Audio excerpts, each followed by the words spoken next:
सुना के छटकी छाऊ रे छाऊ रे बेसी तू हुन तारा बहना सुना के छटकी छाऊ रे। म्यूजिक डायरेक्टर बिट्टू आर्या मां लक्ष्मी स्टूडियो कुशेश्वर बाजार। सवा लाख कह कि न देबो लहंगा चले घुमाई बहुत दरा दरा भंगा। सवा लाख कह कि न देबो लहंगा चले घुमाई बहुत दरा दरा भंगा।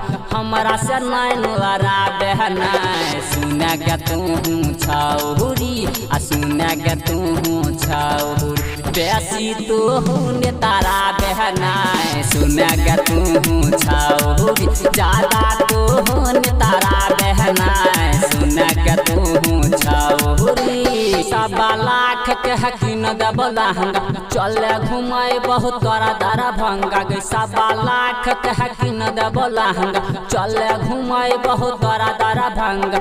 हमरा से नैन लड़ा बहना सुना के तू छाऊरी आ सुना के तू छाऊरी बेसी तू छिरिया बहना सुना के तू छाऊरी ज्यादा तू हुन तारा बहना सुना के तू छाऊरी। मिक्स बाय राहुल सुना के छटकी छाऊरी बेसी तू हुन तारा बहना सुना के छटकी छाऊरी। मां लक्ष्मी स्टूडियो कुशेश्वर बाजार। हेग जे जे तू कबही सब टहला है न दे बहुतीन के रानी बना के रखबो सजिया पर तू फिल्म देखत रही है जानू दिन के। गई साँचे कहे छियो हेग जे जे तू कबही करे चाहला है न दे बहुतीन के सजिया पर तू फिल्म देखत रही है जानू दिन के।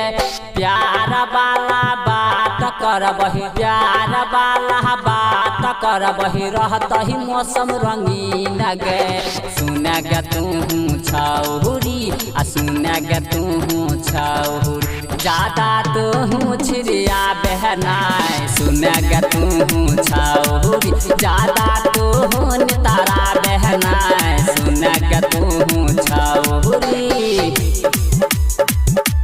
सुना के छटकी छाऊरी बेसी तू हुन तारा बहना सुना के छटकी छाऊरी।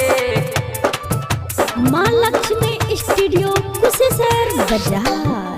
हेग कपड़ा लत्ता कुछ नहीं धुबही बोहन लड़बही रानी गे साँचे कहे छियो गई करे जा बारा माना तोहके करे जा हमारा बड़की भाभी गे गई गोरो दबे दतो। हाँ कपड़ा लत्ता कुछ नहीं धुबही बहन लड़बही रानी गे बारा माना तोहके करे जा हमारा बड़की भाभी गे। उमे से कमाल कहै छौ तोरा राइटर रोहित कहै छौ तोरा करे न तू इनकार गे सुना गे तू छाऊरी सुना गे तू छाऊरी ज्यादा तू छिरिया बहना सुना गे तू छाऊरी ज्यादा तू हुन तारा